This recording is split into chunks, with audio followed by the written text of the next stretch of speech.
Assalamualaikum warahmatullahi wabarakatuh.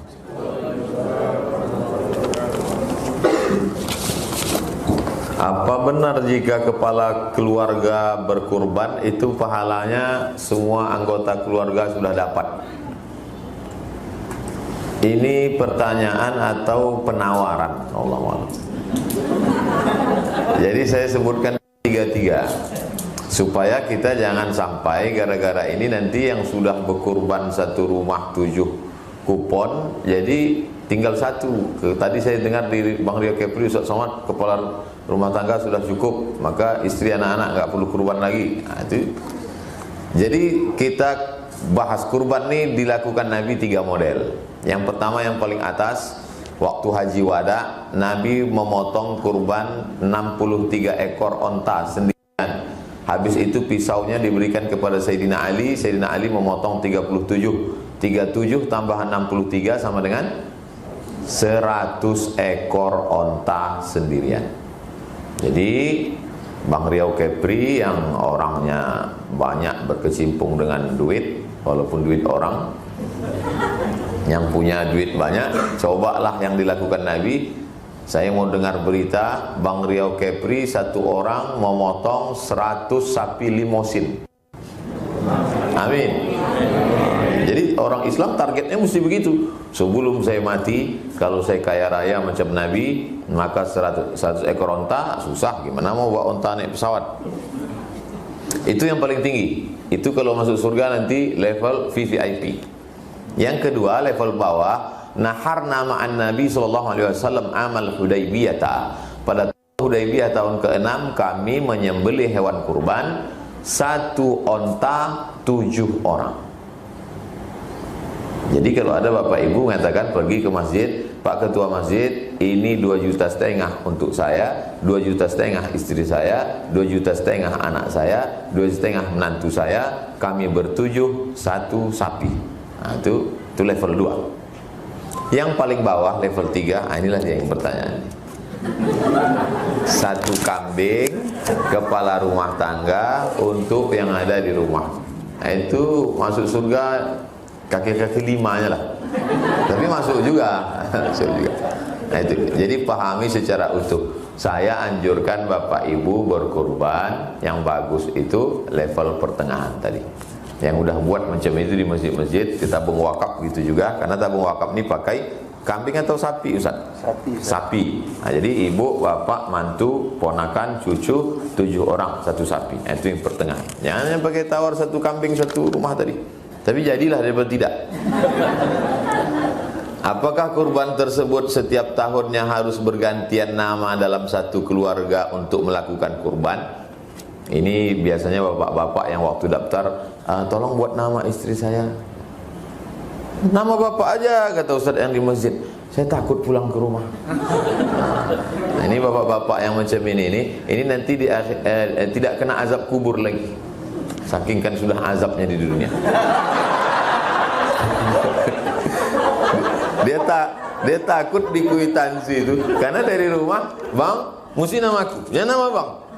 Ibu-ibu dimanapun berada, saya kasih tahu, asal udah nama bapak itu ibu dapat juga ya, jadi tak perlu gantian. Tahun lalu kan 2000 lah Bang, tahun ini mesti enggak, asal udah nama bapak itu ibu dapat juga. Ya tahu, dah tak usah masalahkan. Apa boleh berkurban mengatasnamakan orang tua yang sudah meninggal dunia? Boleh. Mana dalilnya?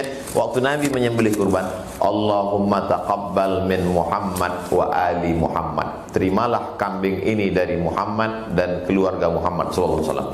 Padahal waktu itu kurban disembelih di Madinah, Khadijah sudah meninggal di Makkah.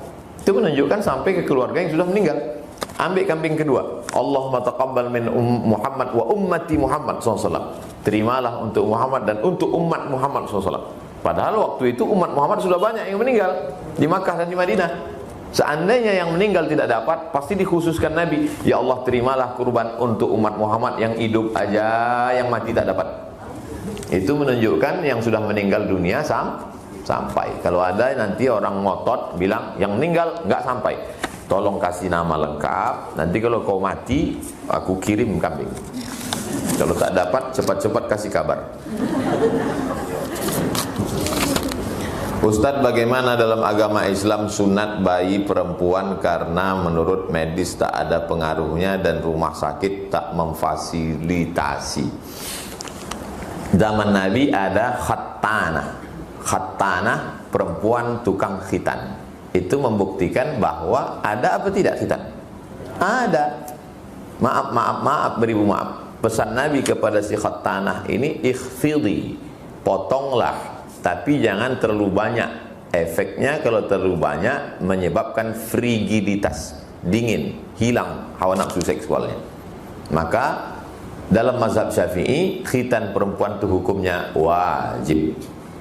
Maka saya tak ada anak perempuan, tapi keponakan saya perempuan, saya pesankan ke adik saya, keponakanku yang perempuan khitankan. Kalau orang rumah sakit tak mau, cari bidan kampung yang pandai.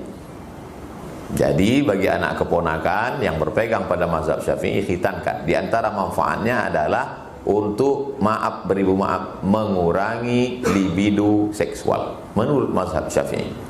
Kalau dokter mengatakan tak ada pengaruh, saya lebih ikut mazhab Syafi'i daripada dokter. Karena dokter pun ternyata mereka ikhtilaf. Dulu kalau orang sakit dikompres pakai es, diambil es, direndamkan anduk kecil ke kening. Sekarang rupanya dokter ikhtilaf, dikasih air panas. Nah, jadi ternyata dokter pun ikhtilaf. Yang ngomong gitu siapa? Dokter juga cerita ke saya. Nah, jadi saya lebih percaya ulama daripada dokter. Mohon maaf Pak Dokter, walaupun kawan saya banyak dokter. Saya mau tanya, apakah saya harus sholat istikharah untuk memilih pekerjaan? Kalau pilihannya antara haram dengan halal, tak ada istikharah. Antara makan gulai babi sama ayam goreng, udah istikharah, udah jelas haram. Yang istikharah ini sama-sama halal, tapi kita ragu mana maslahat pentingnya untuk akhirat kita, baru istikharah. Usolli sunnatal istikharah raka'ataini lillahi ta'ala. Barulah setelah itu apa yang condong ke hati itu. Begitu juga dengan masalah jodoh Pak Ustaz. Ya, kau mau nikah? Ya Pak Ustaz. Siapa calonnya? Aisyah sama Fatimah. Istikharah lah. Udah Pak Ustaz. Mana nampak? Dua-duanya nampak. Berarti belum putui istikharah lagi. Istikharah lagi sampai Allah berikan signal. Itu tentang istikharah. Ma khaba man istakhara wa ma nadima man istasyara. Tak akan sia-sia orang yang istikharah, tak akan menyesal orang yang mau mendengar pendapat orang lain. Bagaimana hukumnya kalau ada orang tua belum akikahkan anaknya sampai dewasa? Akikah itu hukumnya sunat muakkad, bukan wajib. Kalau sunat muakkad tidak terlaksana, maka orang tua tidak dihukumi meninggalkan kewajiban. Akikah itu dilaksanakan hari ke-7. Tak bisa hari ke-7, hari ke-14. Tak bisa hari ke-14, hari ke-21. Tak bisa 21, tak usah tengok kalender lagi. Setahun, 2 bulan, setahun, 2 tahun, 5 tahun. Lalu kemudian kalau ini sekarang, mohon maaf, pegawai Bang Rio Kepri ini ada yang mau akikah, boleh. Boleh hukumnya akikah setelah dewasa, kata Imam Nawawi dalam Majmu' Syarah Muhadzab. Akikah saja. Balik dari sini, potong kambing, akikah, makan siang sama. Jangan minta ayun pakai marhaban. Minta cukur pula.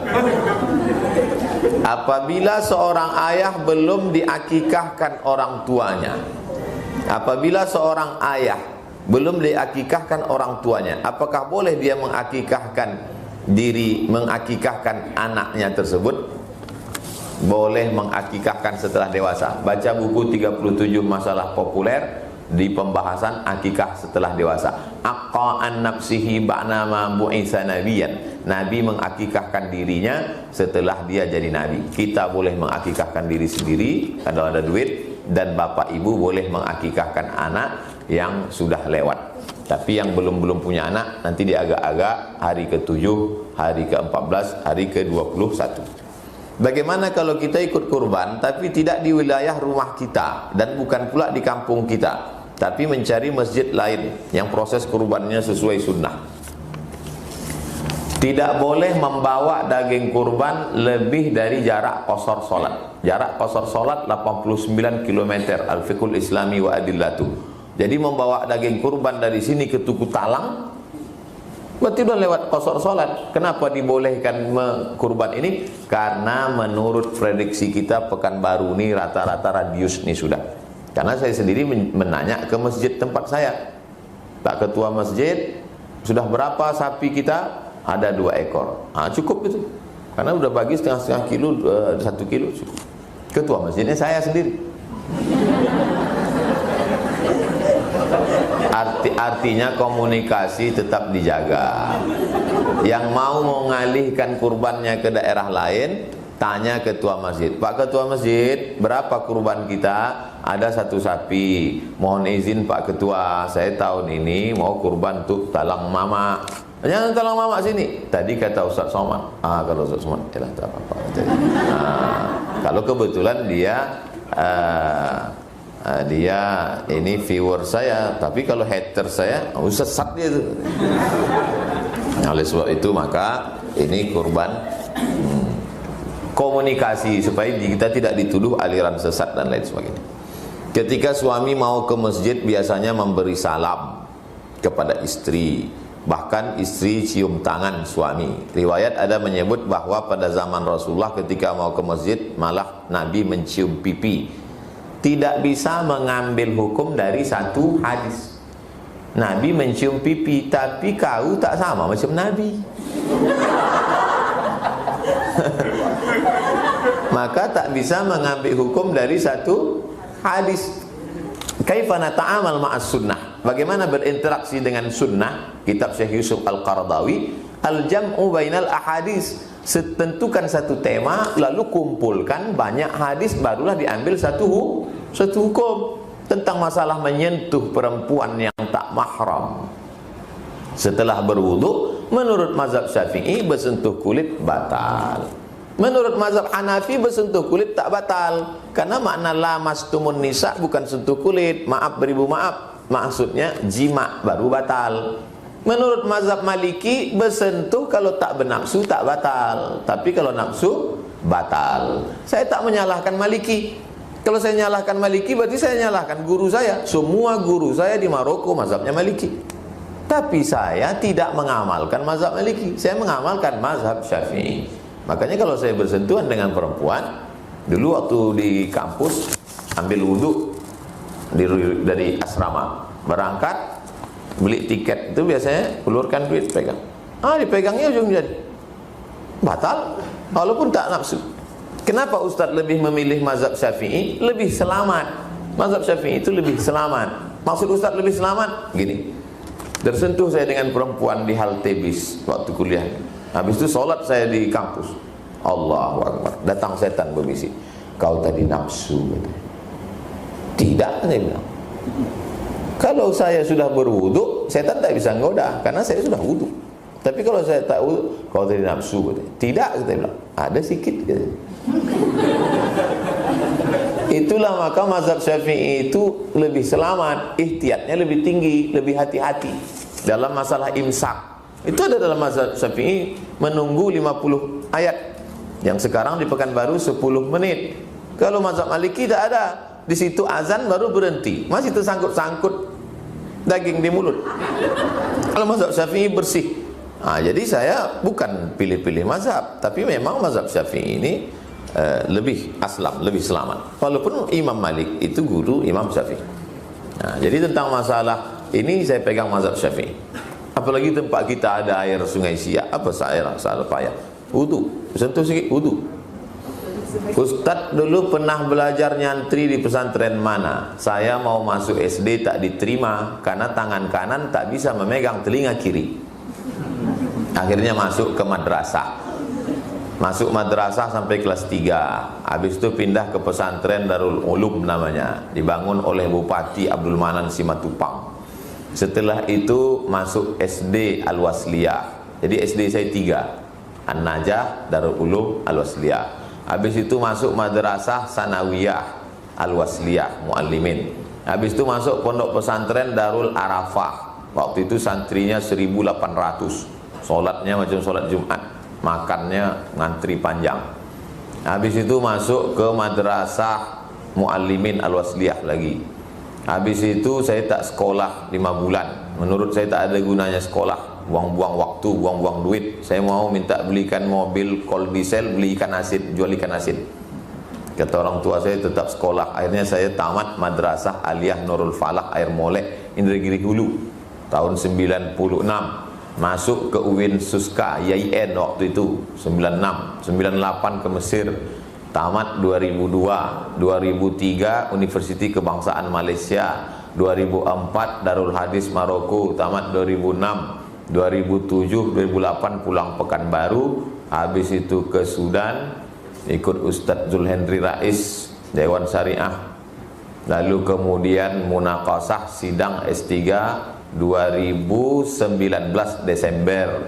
Setelah itu Februari 2020 visiting profesor tamu Universiti Islam Brunei Darussalam, kontrak 2 tahun sampai 2000. Sekarang tak bisa masuk karena corona. Dah lengkap.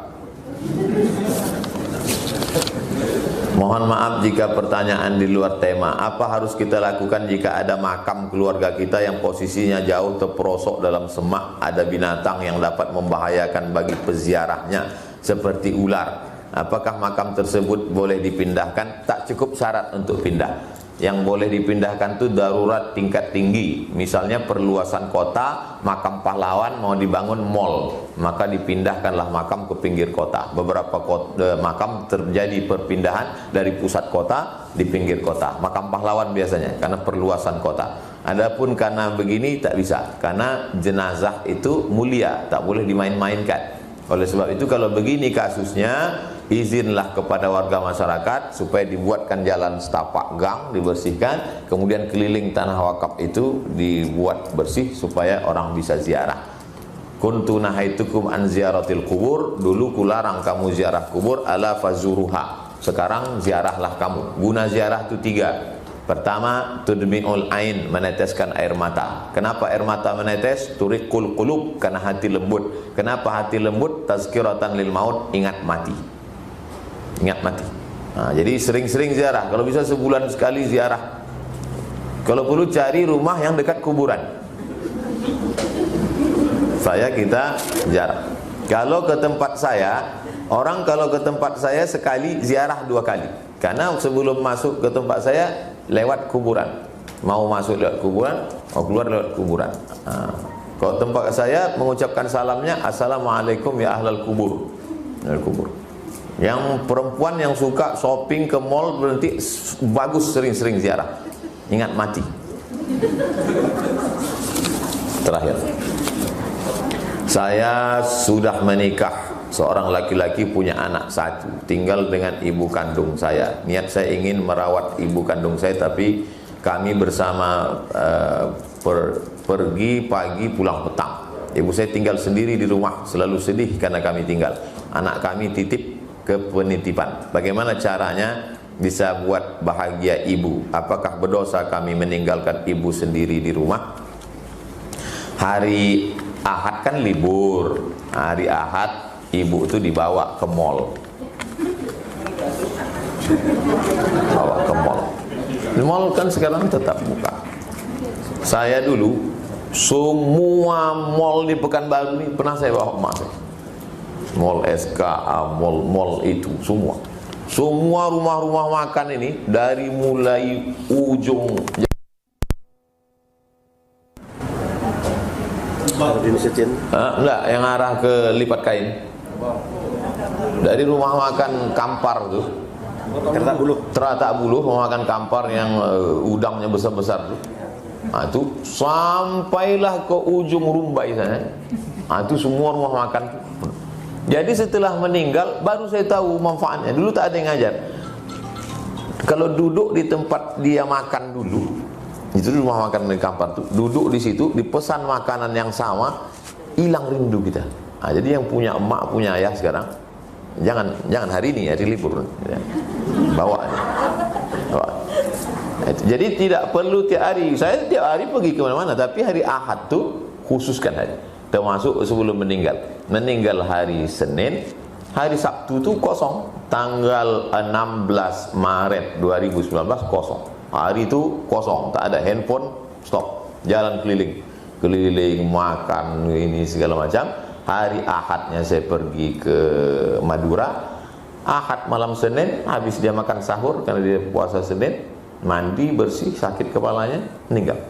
Nah, jadi supaya kita tak menyesal, bawa dia keliling. Jadi saya membawa keliling itu awalnya pergi saya ke Malaysia ceramah, pergi ke mall. Sampai di mall ada di bawah haji itu. Di situ saya lihat, maaf, orang Cina yang sudah tak berambut lagi saking tuanya, tak melekat lagi rambut itu saking tuanya. Banyak sekali. Saya tanya, loh, ini kenapa banyak orang-orang tua? Rupanya anak-anak orang Cina ini memberi makan orang tuanya di mall ramai-ramai. Karena bagi mereka orang tua ini hoki. Hanya hoki lah. Ya, orang tua ini kalau dibahagiakan dia, rezeki lancar. Itu keyakinan mereka. Itu dalam hadis Nabi, ridallah fi ridal walidain. Kalau senang orang tuamu, mengalir rezekimu. Buat orang tuamu macam raja, rezekimu macam rezeki raja-raja. Bukan hadis Nabi, ada di grup WhatsApp. Senangkan hatinya, buli kain. Tak pernah saya pulang sekalipun tak membawa makanan. Jadi kalau saya ceramah di Dumai, pulang jam 2 malam, asal ada sate yang buka, berhenti. Sate balik, ketuk pintu, dah tidur, kasih makan dia. Tak pernah sekalipun pulang tak bawa makanan. Apa yang pasti tetap buka gambar. Jadi setelah kita meninggal tak menyesal. Sekarang banyak saya tengok asal orang tua meninggal mencakar dinding. Oh mak, mau saya sipakkan aja kepalanya. Dulu waktu hidup tak ada kau kasih dia. Udah mati baru kau menangis. Saya kasih semua apa dia mau. Saya kasih rumah, saya kasih kendaraan, saya kasih supir. Kau bawa ini jalan-jalan selama seminggu, pergi keliling. Wah, pergi keliling. Begitupun menyesal juga. Apalagi lah tak sempat berbakti. Orang tua masih ada, senangkan dia. Kalau sudah tak ada, kirim dia doa, kirim dia kurban, daftarkan ke tabung wakaf umat. Terima kasih. Assalamualaikum warahmatullahi wabarakatuh. Ala hadhihi niyyah al-Fatihah. A'udzubillahi minasyaitonir rajim. Bismillahirrahmanirrahim. Alhamdulillahirabbil alamin arrahmanir rahim maliki yaumiddin. Iyyaka na'budu wa iyyaka nasta'in. Shiratal mustaqim. Shiratal ladzina an'amta 'alaihim ghairil maghdubi 'alaihim waladdallin. Amin.